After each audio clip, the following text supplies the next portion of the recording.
Welcome everyone.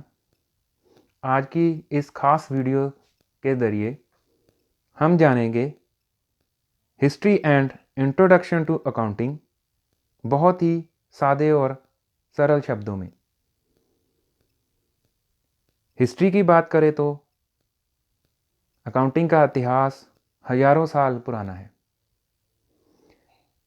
इसके इतिहास के स्रोतों को अगर हम जानें तो इतिहास से जानकारी मिलती है कि वेस्टर्न एशिया के जो देश हैं वहाँ इसका जो यूज़ है वो काफ़ी समय पहले ही किया जाता था। भारत के अगर पुरानी ग्रंथों की हम बात करें तो भारत के कई ऐसे पुराने ग्रंथ हैं जिनमें हमें अकाउंटिंग का जिक्र मिलता है, क्योंकि उस समय भी व्यापारी बंधु अपने व्यापार, अपने बिजनेस का रिकॉर्ड रखने के लिए अकाउंटिंग का इस्तेमाल करते थे। लेकिन जो हमें लिखित रूप में, रिटन में अकाउंटिंग के बारे में जानकारी मिलती है तो वो मिलती है 1494 में इटली के मशहूर गणित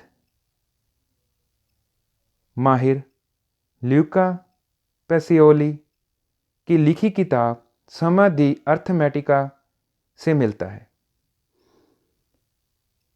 ल्यूका ही पहले व्यक्ति थे जिन्होंने रिटन में double entry book keeping system के बारे में लिखा था।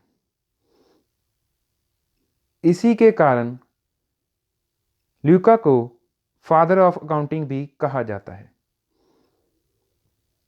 आइए अब हम जानते हैं अकाउंटिंग होता क्या है। अकाउंटिंग की अगर हम डेफिनेशन के बारे में बात करें तो it is a process of recording, classifying, analysing and reporting of business record in a systematic manner with the help of accounting principle and rules। आइए अब इसको सरल शब्दों में जानने की कोशिश करते हैं। अकाउंटिंग ऐसी प्रक्रिया है, एक ऐसी प्रोसेस है जिसके द्वारा कोई बिजनेसमैन अपने बिजनेस लेन देन को एक सिस्टम, ऐसे ही नहीं, किसी सिस्टम के अकॉर्डिंग अपनी अकाउंटिंग बुक्स में रिकॉर्ड करता है, उसको क्लासीफाई करता है और एनालाइज करने के बाद उसकी रिपोर्ट्स जो है वो तैयार करता है। इस सब में अकाउंटिंग के जो रूल्स हैं, प्रिंसिपल्स हैं, वो शामिल होते हैं। क्योंकि कोई भी काम है अगर उसको हमने सिस्टम से करना है तो उसके कुछ रूल्स और प्रिंसिपल्स हमें फॉलो करने ही पड़ेंगे। इसको हम एक सरल उदाहरण एग्जाम्पल से समझने की कोशिश करते हैं। मान लीजिए आपकी 11वीं कक्षा में 100 के करीब स्टूडेंट्स हैं। हमने उनके नाम को एक रजिस्टर में रिकॉर्ड कर लिया, तो वो हो गया रिकॉर्डिंग। उसके बाद हमने उनमें से क्लासीफाई कर लिया, जैसे कि मान लीजिए 40 बच्चे आर्ट्स ग्रुप में चले गए, 30 बच्चे कॉमर्स में चले गए, 20 बच्चे साइंस ग्रुप में चले गए। उसके बाद भी हमने उनको मार्क्स के अकॉर्डिंगली क्लासीफाई कर लिया।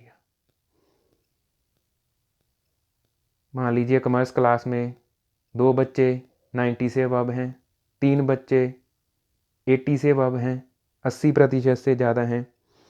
तो ऐसे अलग अलग क्लास बना के हम उनको डिफाइन कर लेते हैं।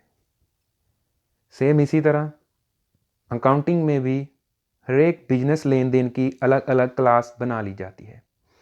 जैसे जो सामान हमने ख़रीदा उसकी एक अलग क्लास बन गई, जो हमने सामान बेचा उसकी अलग क्लास बन गई, उसमें से भी कितना हमने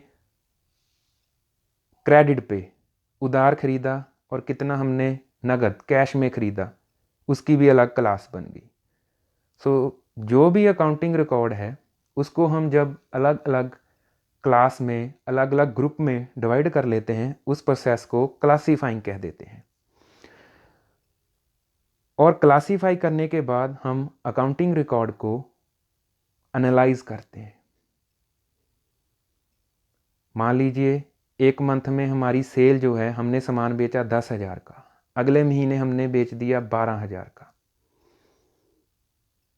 अब हम एनालाइज कर सकते हैं कि हमारा सामान जो बिक्री है वो अगर बढ़ी है तो उसका क्या कारण है, क्यों बढ़ी है, उसको बोल सकते हैं हम एनालाइज करना।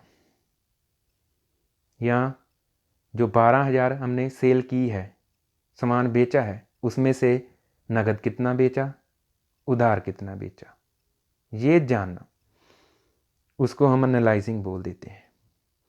ये एनालाइजिंग करने के बाद हम उसकी रिपोर्ट तैयार करते हैं। रिपोर्ट तैयार करने का मतलब क्या है, हम ये देखते हैं कि एक साल में, एक 1 ईयर में हमें कितना प्रॉफिट हुआ,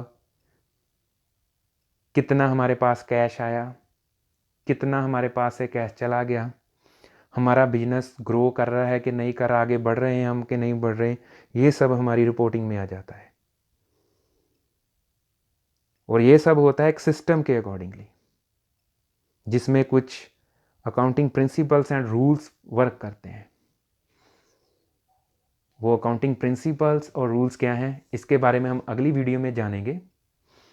आज हम आगे बढ़ते हैं ब्रांचेस ऑफ अकाउंटिंग। मेनली जो ब्रांचेस होती हैं अकाउंटिंग की, वो होती है financial accounting, management accounting, cost accounting, corporate accounting, tax accounting and auditing. Class 1 11वीं कक्षा के सिलेबस में आप फाइनेंशियल अकाउंटिंग को ही पढ़ेंगे। फाइनेंशियल अकाउंटिंग जो है वो बिजनेस ट्रांजैक्शन को रिकॉर्ड करने से लेके फाइनल अकाउंट, फाइनल रिपोर्टिंग तैयार करने तक आपकी मदद करता है। आपको, जो हर बिजनेसमैन चाहता है कि ये देखना है मुझे एक साल में कितना प्रॉफिट या लॉस हुआ, वो जानने में आपकी मदद करता है। मैनेजमेंट अकाउंटिंग जो है वो on the basis of previous years records, जो आपके पिछले सालों का फाइनेंशियल रिकॉर्ड है, उसके बेसिस पे फ्यूचर बिजनेस डिसीजन लेने में आपकी मदद करता है। कॉस्ट अकाउंटिंग जो है वो ज़्यादातर मैन्युफैक्चरिंग बिजनेस, फैक्ट्रियाँ जहाँ पे सामान बनता है, प्रोडक्ट बनाए जाते हैं, वहाँ पे प्रोडक्शन कॉस्ट कितनी या कम से कम कैसे की जाए, ये जानने में हमारी सहायता करता है। उसके बाद आता है कॉरपोरेट अकाउंटिंग। कॉरपोरेट अकाउंटिंग जो है, जैसे कि आजकल कंपनियां, बड़ी बड़ी मल्टीनेशनल कंपनियां, कॉरपोरेट हाउसेस का ज़माना है, ये उनसे रिलेटेड है। कंपनियां अपने शेयर्स कैसे बेचती हैं, उनकी शेयर्स से रिलेटेड अकाउंटिंग कैसे होती है, डिबेंचर से रिलेटेड अकाउंटिंग कैसे होती है, बड़ी बड़ी बैंक्स अपनी अकाउंटिंग बुक्स कैसे मेंटेन करती हैं, वो सब इंफॉर्मेशन, वो सब नॉलेज जो हमें है वो कॉरपोरेट अकाउंटिंग से मिलती है। उसके बाद हमारा आता है टैक्स अकाउंटिंग। टैक्स अकाउंटिंग जो है, जैसे कि आप जानते हैं कि हमें टैक्स पे करना होता है। नॉर्मल में अगर हम कुछ भी खरीदते हैं बाज़ार से तो उस पर टैक्स पहले से लगा होता है, जो हमें पे करना होता है। वो सामान की एमआरपी के साथ, प्राइस के साथ ही हम पे कर देते हैं। इसके अलावा हमें इनकम टैक्स भी पे करना पड़ता है। ये ब्रांच ऑफ अकाउंटिंग हमें tax related information, tax related काम करने के लिए तैयार करती है। और लास्ट में हमारी आती है ऑडिटिंग। ऑडिटिंग क्या होता है? जो हमारे अकाउंट बुक्स प्रिपेयर हो चुके हैं, जो हमारा अकाउंटिंग रिकॉर्ड मेंटेन प्रॉपर बन चुका है, उसको चेक किया जाता है।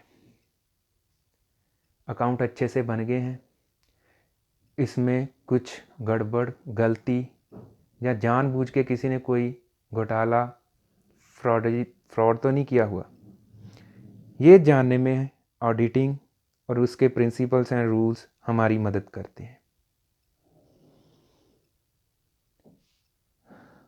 उम्मीद है ये वीडियो भी आपकी मदद करेगी अकाउंटिंग के बारे में जानने के लिए।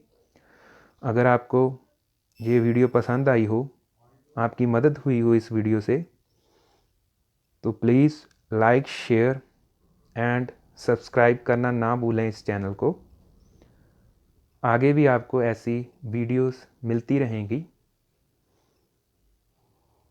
धन्यवाद।